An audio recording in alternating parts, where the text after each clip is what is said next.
Hello, Austin, Texas, and welcome to the Home Team 512, where we talk about real estate and money, mostly for your education, but hopefully you get a little bit of entertainment out of it. And today we have our real estate expert, Jenna Dubon, who is here to make sure that we give you the best information for real estate that we possibly can, especially what's going on in the market today. And where that comes from is that right now, there's so much confusion with the buyers and the sellers as to what is really going on in the real estate market. You hear rates are high, you hear the inventory's high, you hear the rates are going down, but are they going down? You know, you hear a lot of things. There's so much miscommunication out there that I think it's really important that we get this out right now, so that people understand that today it's still a good time to sell because national appreciation is almost 4%. The Austin market, 23, I think, had a depreciation of about 8%, but in 24 it flattened out. 25 is starting to move back up. So the housing market, as far as values in Austin, is stabilized and moving up again. Even with all the inventory, it's moving up again. So it's still a good time to sell, It is. but it's a really good time to buy, right? Yes. And the buying, I Mhm. stress that it is a great time to buy. And when it comes to our percentages here in our area, they're very specific to like your zip code neighborhood and just in general. But I do have stats Mhm. that are giving us our median sales pricing, inventory, everything for the area. Mhm. And for the Austin, San Antonio, San Marcos metro area, we have a medium sales price of 420,000. So we are down 1.8%. That's not a huge difference from last year when I'm giving you these stats. Now, on that, when you say that, I think people do need to understand that that's median, Yeah. which means that's half the homes sold above that price and half the homes sold below. So that doesn't, a lot of people confuse that with appreciation, right? That just means homes that are below 420 are selling, or there's more of them selling than above. And that's where most of the buyers are. Most of the buyers are that three to $500,000 range. Yeah. No, that's very true. And for closed sales, we're actually up 6.7% with 2,416 homes sold. And this is September stats. We have new listings, which are down, which you're going to see a big kind of uptick Mhm. in October, but they're down 5.7% with a total of 3,327. And well, on those two stats, that is not what you hear out in the regular area. People are talking about homes aren't selling, and things like that. And we've actually had a year-over-year growth in sales, and so they're also hearing that there's so much more inventory, but it's down 5%. That's no, that you're hearing out there the exact opposite of the stats. Fake news. Yeah. Well, yes. So for new listings, that was my stats. Mhm. Now, as far as inventory, Mhm. we're up 0.6%. That's not even a whole percent as far as time on market. We're currently at 5.7%. And what we've said over time and time again is that when you enter into that 6-month time period, you become into a buyer market. Mhm. We are in a buyer market right now. Mhm. And so if you are looking to purchase, take advantage of this current market. Yeah. I mean, I've been doing this a long time. We're gonna go into a few decades. Don't wanna show how old I am, but, I don't think I've ever been in a market where Austin was a buyer's market. Austin's been 4 or less months, so this is a great time to buy because it may not happen again. I can think maybe 2010 was the last time this happened in this area. Yeah, I mean, we do have a lot of inventory, which is great because active listings that we currently have on the market right now are 13,665. Mhm. That's up 10% from last year to this year. And since we're entering into our fall, market, middle of October, things seem to pick up because people want to close before the end of the new year. So you're going to see where we have homes on the market sitting and they have to compete with each other. Mhm. So if you're a buyer, take advantage of this current market. You can get closing costs paid. We're getting homes for like we just got an appraisal waiver on one that we're doing right now where my comp showed that the home is worth about 315 and my clients are under contract at 280. That's a huge difference when it comes to getting a really good deal plus closing costs on top of that. Yeah, and we didn't even have to order an appraisal because of the sales price. You save on the appraisal costs. You get that immediate equity when you move in. I mean, it's a great deal. And the sellers paid considerable amount of closing I costs. got the max. Yeah, that's I what like a good deal. yeah. That's like my favorite thing. If I get you a good deal, it's like a trophy for sure. And that's what I think people need to understand is like, you know, cash to close. You do have to cover your down payment no matter which program you're doing. But other than that, it becomes closing costs now. And people need to understand that Conventional has a closing cost cap of 3% and FHA has 6%. So if money is holding you back, an FHA program is the way to go because you can cover all the closing costs. You can use some to buy down the rate and get a better program. It hasn't been this good of a time to buy, and I think a lot of people are hearing the standard news and it's confusing them. It is. And They so they're wanting to hold off. And then everybody is saying, well, I want the rates to go lower. Well, Yeah. a 4% appreciation, let's just, 4%, that's pretty standard. I mean, that's historic for Austin if you exclude 2020, 2021, right? 4% on a $400,000 house is 16 grand, right? So, $16,000 is what you pay for the house next year. Well, every $10,000 is about 80 bucks in payment. Okay. So you're looking at about $120 higher payments, right? Well, they're like, want to rate for a lower interest rate. Well, a quarter of a percent is about 30 bucks. So, you're going to need it to be 1.5% lower than it is today to equal to have the same payment today that you would have in a year from now with just a $16,000 higher payment. So essentially, people can just buy down their interest rate instead of waiting for, hoping that the rates are going to come down. Right now, we can get ahead of that with, I know that you offer like the 2-1 rate buy down. There's lots of way to kind of leverage this current market. And that's where, like, when you work with us, we do work, in my opinion, very differently than a lot of people because we want to make sure that you have the information to make educated decisions. So when you meet with us, we get you approved. We look at the different loan programs because maybe you can go conventional, but maybe your interest rate's better going FHA. Maybe we want to look at things from a different aspect. And that's where Troy really comes into play on looking at what's a smart financial decision for you.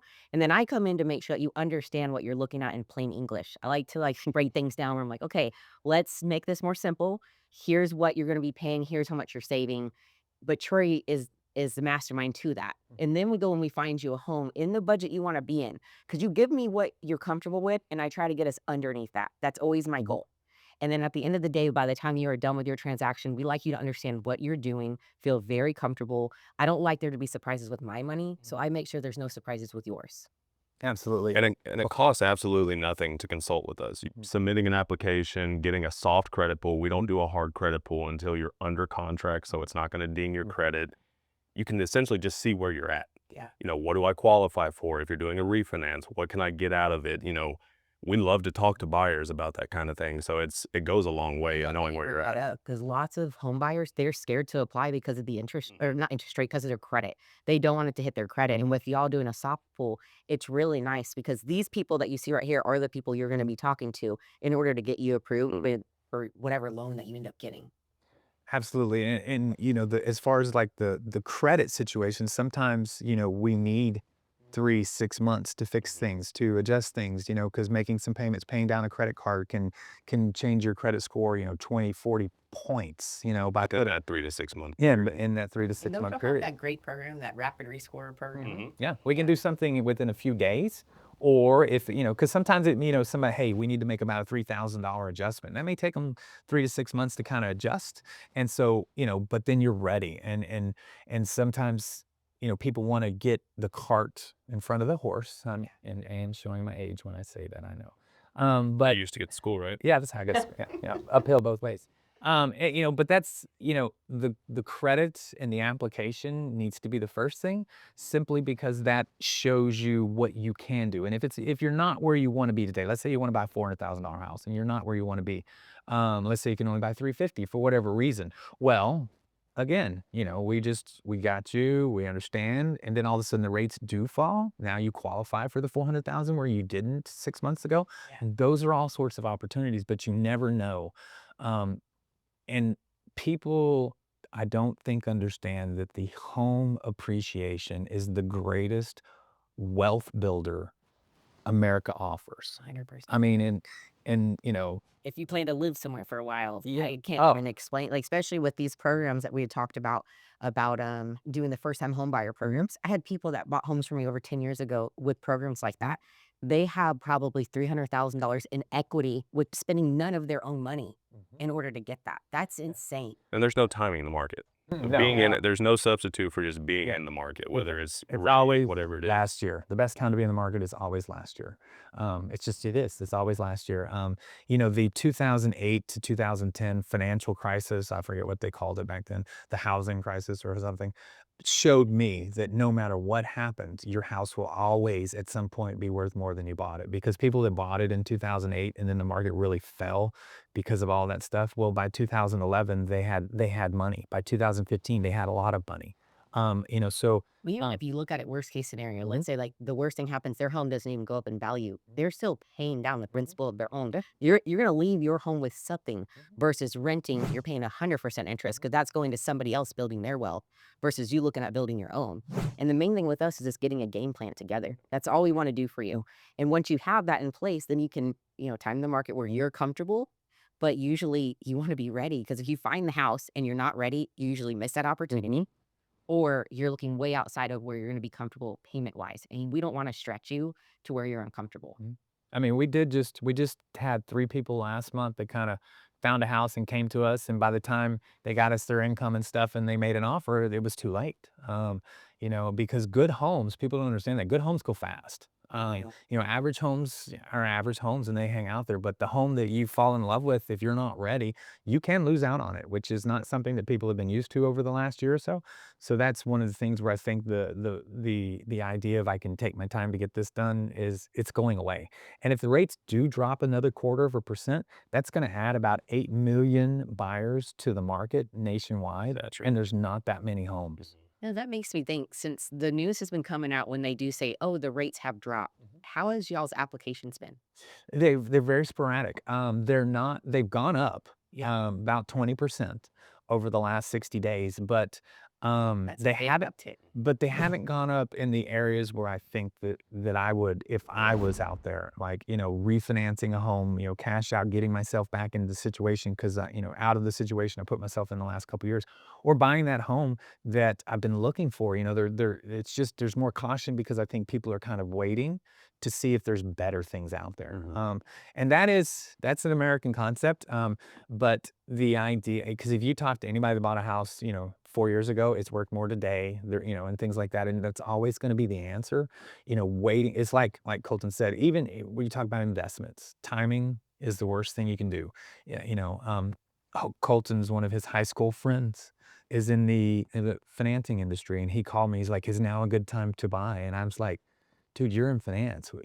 When your clients ask you that about the market, what do you tell them? It's always if now is the best. I go, and it's the same thing with houses. And And now he's in a home. and now he's in a home and he's done real well, and things like that. So it's very People get scared. They're thinking like, "Well, if I buy this house, I'm gonna be here for the rest of my Mhm. life."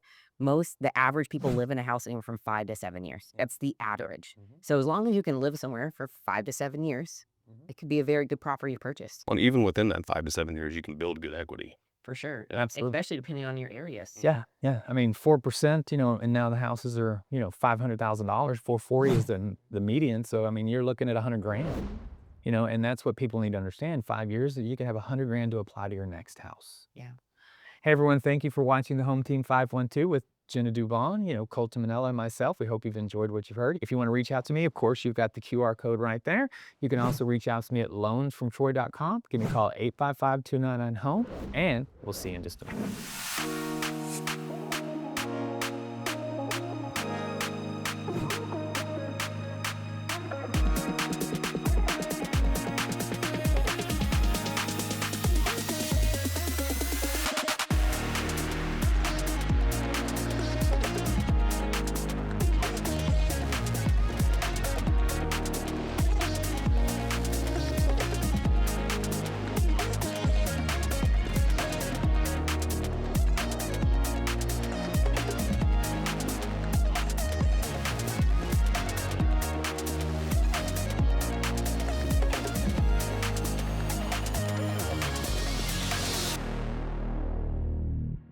Hello, everyone, and welcome to the Home Team 512, where we bring real estate and money together for your education. Hopefully, you get a little bit of entertainment out of it. And today, this is what I like to call my favorite segment because this is about money.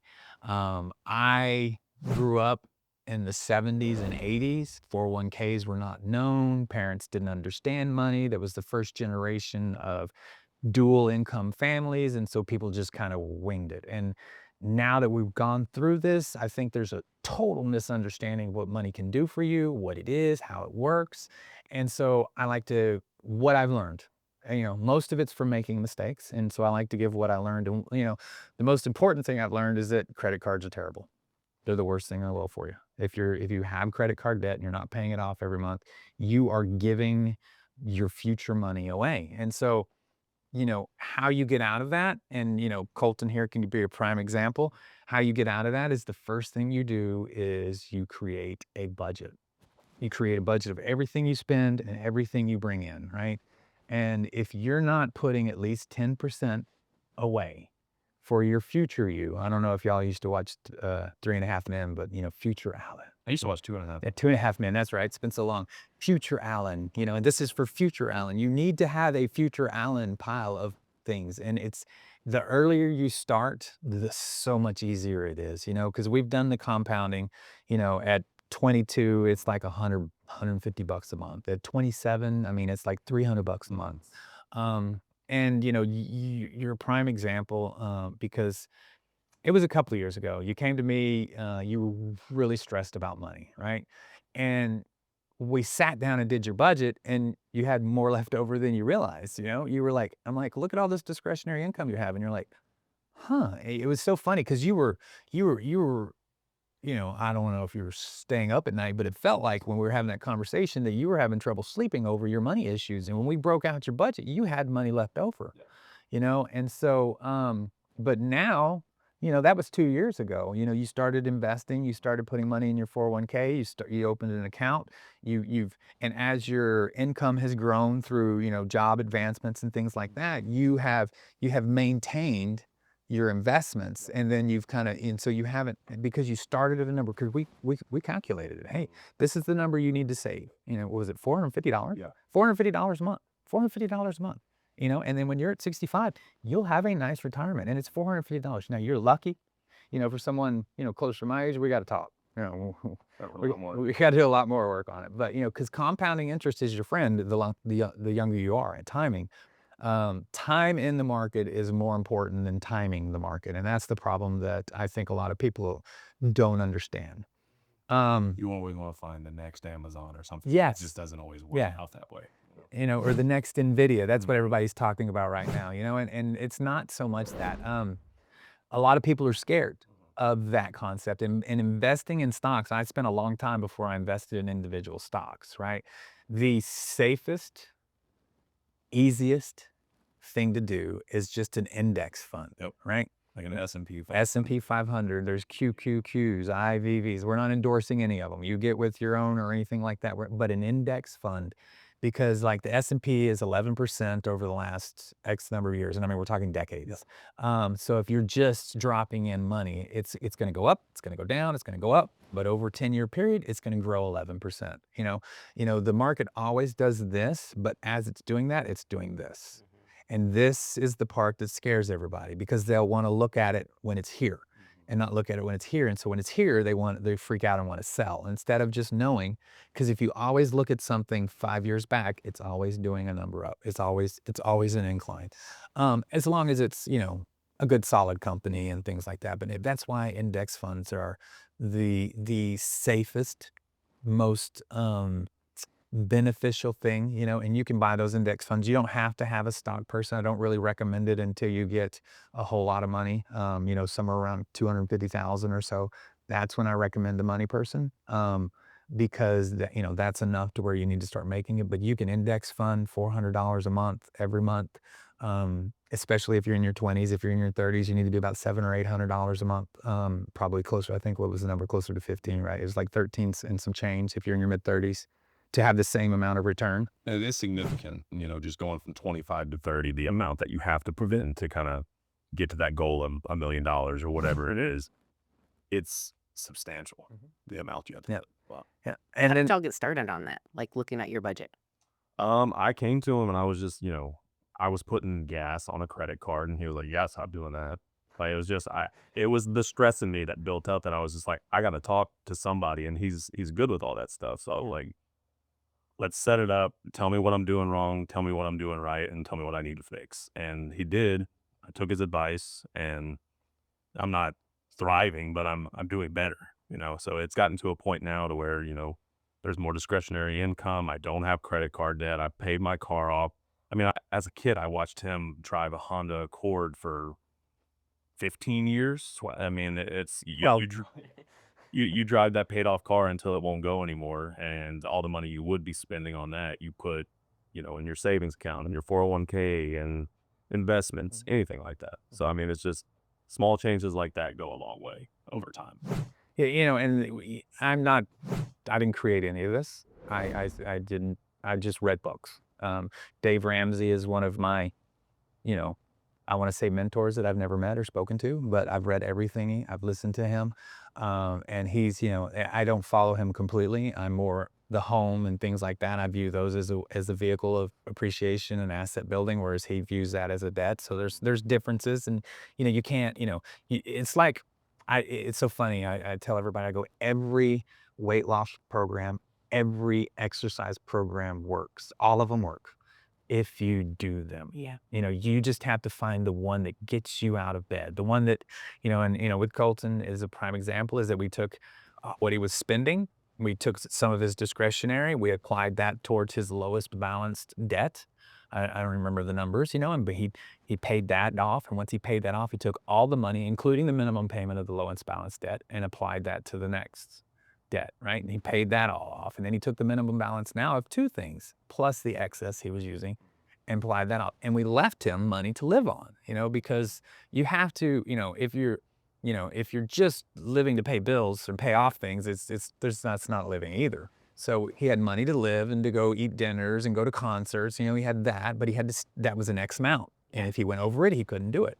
And being disciplined is very important, but it all starts with a budget. Well, it's also that whole adage of how do you eat an elephant, one bite at a time. Mhm. Like you can't consume it all at once. Like you have to knock one thing out and then move that money you were putting there to the next thing, so you can pay that next thing off quicker because you have more money to put to it. So that makes sense. You just took like one credit card at a time, made sure all the other ones you're doing your minimum, and then on one of them you just paid extra. And then once that's paid off, you move to the next one. Yeah. It's a Simple. snowball. You start with the smallest, and then the next. So let's say you're just spending $2,000 a month on debt, right? Well, by the time you get to that last debt, you're spending $2,000 a month on it. Yeah. And if it's $20,000, you pay it off in 10 months. Wow. But it sounds like this huge amount, $20,000, which it is. Yeah. But if you've already paid off 3 credit cards and those total 1,500, 2,000, you're now applying all of that to that one, and paying off 20 grand in 10 months seems so crazy, but you can. Yeah. It could even a lot in interest when you think about it over a big. Yeah. Yeah. Well, Hang on to that credit card over time, you're spending way more than $20,000. Yeah. And also, once you do make these changes, you don't change your lifestyle. Like, you have all this credit card debt paid off, you still live a modest lifestyle. You don't go buy a awesome Corvette. You don't go purchase a $500,000 house. Like, you can afford it, but you don't need it. Yeah. So it's the wants versus needs and all that kind of stuff. And that is the hardest part. That's the hardest part, because we live in a very visual society, right? Yeah. And you see, and I remember, I at one point I looked at everything all my friends were doing on Facebook, and I'm like, I know I make more money than this guy. I know him, and I'm like, how, and I was like, maybe I'm doing it wrong, Well, just 4 years later, all of the things I'd tried to achieve, I'd achieved. Now all of a sudden, my life is completely changed. But if I'd have given up Yeah. 4 years earlier, I would have nothing that I have today. I don't know if it's giving up. It's just Well, if I succumbing to the- succumbed, yeah, if I'd have succumbed to the social media pressure, because I mean, there's Social media is great, just so you everybody's know. life on Yeah. Facebook is amazing, Oh, yeah. and so that's a hard thing to do, and the discipline to do it and to be disciplined. But I promise that if you spend that period of time to get out of debt, get your finances in order, whatever the period. Some people it's 6 months, some people it's 6 years. It varies. Where you're at. But you spend that time to get out of it. What's on the other side is amazing. I mean, it's amazing, because even when the industry did everything it did, as far as the real estate industry did everything it did from and 22, 3, and 4, right?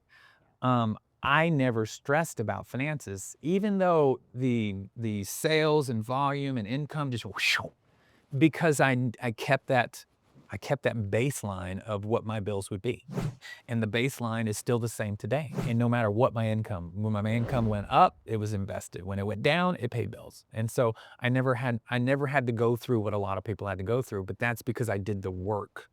And it took me years. I was in a pretty bad situation. I've said this before that, I've made a lot of financial mistakes. I've learned from them all because nobody taught me. But at some point in my mid 30s, I said, you know what? I've been doing this wrong. I need to figure this out. And now it's easier. I mean, my Instagram feed is full of nothing but financial advice and comedy. The algorithm. I mean, And my got you. DMs are Yeah. full of all of those Yes. things. Yeah. And I send him everything of financial advice. And so, everyone can do it. And I love helping people. I don't charge for this. There are places that charge for this and they are great. And they're going to, and when you put a little skin in the game, you have a little bit more desire to need. So that's sometimes why people don't succeed when they work with me, because I don't make them put skin in the game. I give them a plan. They have to execute the plan. They Like you have to said, it all execute the works plan. as long as you do it. I'm not going to put the thumb on them to do it. I'm just going to tell them, I'm going to show them, I'm going to explain it to them, I'm going to give it to them. And then if you want to succeed, you're going to succeed. And I promise that it's so much better not having credit card debt, not having to pay one credit card with another credit I card. think that a lot of your millennial generation were told that, right? And because for a long time, I didn't have credit cards. And then I realized I had to, improve my credit by having credit. So you do have to have some type of credit cards, but you don't want to have the big credit card debt. Do you know that a $500 credit card limit and a $5,000 credit card limit at zero balance owed scores exactly the same? I do, but if you have, money owed, it definitely scores very different too. Yeah. But in reverse, a $500 credit card with a $400 balance scores way worse than a $5,000 credit card with a $2,000 balance. And that's the thing that's like really cool about working with you, right? Over the years, like I have seen where Troy will be able, with all his awesome technology he has, be able to go in and say, well, with this rapid rescore system, you either being added to somebody's credit card or maybe people's limits going higher, and then it looks like that debt amount is lower because of the percentages on it. So there's always ways that I see you move things around, and I think that that's where I'm a spoiled real estate agent. I really am. I have very, like, when I hear no, it doesn't mean no. It just means I need to call Troy and figure out how we fix it. So Yep, absolutely. And so whatever, if you've heard anything that is interesting to you or struck a nerve, I guess is the best thing, reach out to us. There's of course our QR code. You can reach out. You can give me a call at 855-299-HOME, or you can reach out to me through loansfromtroy.com, and we will do everything we can to help you out.